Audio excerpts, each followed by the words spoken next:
Counselling போக போகிறவங்க, போயிட்டு வந்தவங்க கமெண்ட்டில் நிறைய கேள்வி கேட்டுறீங்க. உங்களுக்கான கேள்விக்கான பதில் தான் இந்த வீடியோ. கவுன்சிலிங் போயிட்டு வந்த பிறகு பில்லிங் லெட்டரை இமிடியேட்டாக சப்மிட் பண்ணுமா ஹெட் ஆஃபீஸில் அப்படின்னு சில பேர் கேட்டிருக்கீங்க. அப்படி இமிடியேட்டாக சப்மிட் பண்ண தேவையில்லை. ஏன்னா இந்த கவுன்சிலிங், இந்த JAVO கவுன்சிலிங் முடிகிறதுக்கு இன்னும் ஒரு 10 நாள் இருக்குது. கவுன்சிலிங் முடிஞ்ச பிறகு தான் ஒவ்வொரு டிபார்ட்மெண்ட் வைஸாக TNPSC கன்சர்ன் ஹெட் ஆஃபீஸுக்கு அனுப்புவாங்க. அது வரைக்கும் டைம் இருக்குது, ஒன்றும் ப்ராப்ளம் இல்லை. பில்லிங் லெட்டரை நேரில் கொடுக்கணுமா இல்லை போஸ்டலில் அனுப்பணுமா அப்படின்னு சில பேர் கேட்டிருக்கீங்க. போஸ்டலில் அனுப்புறதை விட நேரில் கொண்டு கொடுங்க, அப்போ தான் கொஞ்சம் ரிக்வஸ்ட் பண்ண மாதிரி இருக்கும். அதனால் நேரில் பார்த்து கன்சர்ன் ஆஃபீஸரை பார்த்து அவங்கள்ட்ட லெட்டர் கொடுத்துட்டு வாங்க. நீங்கள் ஹெட் ஆஃபீஸில் பில்லிங் லெட்டர் கொடுத்த பிறகு அவங்க என்ன பண்ணுவாங்க அப்படின்னா ஒவ்வொரு டிஸ்ட்ரிக்ட் வைஸாக அனுப்புவாங்க.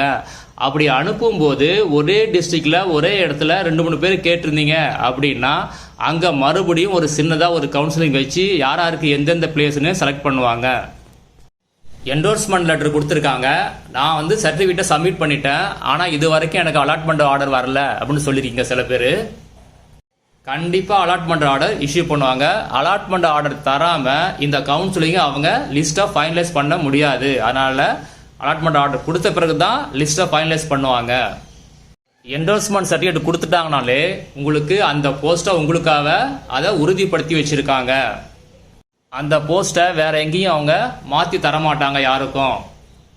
இன்னொருத்தர் கேட்டிருக்காரு, என்ன கேட்டிருக்காரு அப்படின்னா போஸ்டிங் எடுத்த பிறகு குவாலிஃபிகேஷன் மாறுனுச்சுன்னா என்ன பண்ணுறது, அதாவது இவர் டிகிரி போஸ்ட்டை 10th குவாலிஃபிகேஷன் வச்சு எடுத்தாச்சுன்னா என்ன பண்ணுறது அப்படின்னு கேட்குறாரு. TNPSCல அந்த மாதிரிலாம் அலாட் பண்ண மாட்டாங்க. கரெக்டாக உங்களுக்கு என்ன குவாலிஃபிகேஷனோ அந்த போஸ்ட் தான் செலக்ட் பண்ணி கொடுப்பாங்க. அதனால் அதை பற்றி கவலைப்படாதீங்க. இன்னொருத்தங்க என்ன கேட்டிருக்காங்க அப்படின்னா வேகன்சி எல்லாம் ஃபில் ஆன பிறகு, அதாவது சில கம்யூனிட்டிக்கெலாம் வேகன்சி ஃபில் ஆன பிறகு மெயில் வருமா, இந்த மாதிரி வேகன்சி ஃபில்லப் ஆச்சு நீங்கள் கவுன்சிலிங் வர தேவையில்லைன்னு மெயில் வருமா அப்படின்னு கேட்டிருக்கீங்க. TNPSCலேருந்து அந்த மாதிரி மெயில் மேக்ஸிமம் அனுப்ப மாட்டாங்க. நீங்கள் தான் செக் பண்ணிக்கணும் உங்கள் கேட்டகரிக்கு வேகன்சி இருக்கா இல்லையா அப்படின்னு செக் பண்ணிங்க. இல்லைன்னா போக தேவையில்லை தான், ஏன்னா அங்கே சும்மா தான் ஒரு ஃபார்மாலிட்டி தான் கவுன்சிலிங் நடக்கும். ஸ்பெஷல் கேட்டகரிக்கு எப்போ கவுன்சிலிங் ஸ்டார்ட் ஆகும் அப்படின்னு சில பேர் கேட்டிருக்கீங்க. எப்போதுமே வேகன்சி ஃபில்லப் ஆகும்போது ஜென்ரல் கேட்டகரி, அப்புறம் கம்யூனிட்டி வைஸ் ஜென்ரல் போஸ்ட்டு இதெல்லாம் ஃபில்லப் பண்ணிட்டு தான் ஸ்பெஷல் கேட்டகரிக்கு வருவாங்க. ஓகேங்களா? ஆனால் ஒரு ஸ்பெஷல் கேட்டகரி பர்சனுக்கு தேவையான இடத்துல ஜென்ரலில் போஸ்டிங் இல்லை, கிடைக்கல அப்படின்னா அவங்க ஸ்பெஷல் கேட்டகரி வச்சு அவங்க தேவையான இடத்துல போஸ்டிங்கை எடுக்கலாம்.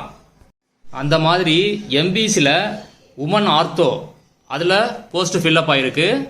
அதே மாதிரி BCல உமன் ஆர்த்தோ அது 2 போஸ்ட்டு அதே மாதிரி ஃபில்லப் ஆகிருக்கு. அடுத்தது எந்த ரேங்க் வரைக்கும் போஸ்டிங் கிடைக்கும் அப்படின்னு கேட்டிருக்கீங்க.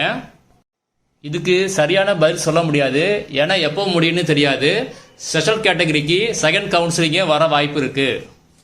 சில பேர் என்ன கேட்டிருக்கீங்கன்னா சில போஸ்ட்டுக்கு டிபார்ட்மெண்ட்டுக்கு என்ன மாதிரி ஒர்க் இருக்கும் அப்படின்னு கேட்டிருக்கீங்க. இதை எக்ஸாக்டாக சொல்ல முடியாது, ஏன்னா ஒவ்வொரு டிபார்ட்மெண்ட்டுக்கும் ஒவ்வொரு போஸ்ட்டுக்கும் வேறு வேறு மாதிரி ஒர்க் இருக்கும். அதனால் இது எக்ஸாக்டாக சொல்ல முடியாது.